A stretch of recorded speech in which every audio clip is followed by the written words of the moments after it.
Pemilihan umum atau pemilu 2024 masih setahun lagi, namun manuver politik Indonesia sudah mulai memanas.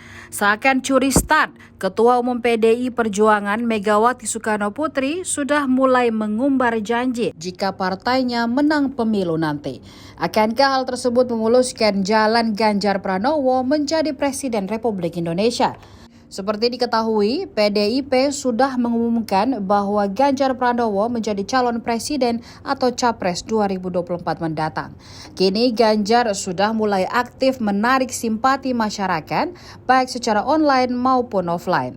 Salah satu hal yang dijanjikan Megawati yakni terkait Ibu Kota Nusantara atau IKN. Menurutnya, jika partainya menang pemilu 2024, Megawati berjanji akan mempercepat pemindahan Ibu Kota Nusantara.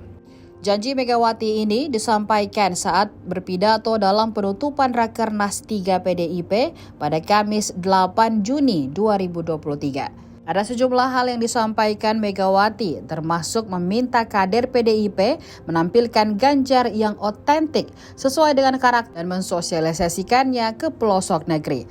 Adapun Megawati mengatakan PDIP terus berupaya mendapatkan kepercayaan rakyat untuk melanjutkan sejumlah program pembangunan yang sudah digagas oleh Presiden Joko Widodo atau Jokowi.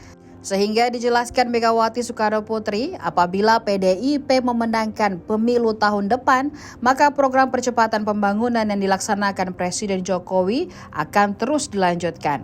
Megawati mengungkapkan PDIP sedang mengkaji pemindahan IKN dari Jakarta ke Nusantara di Kalimantan.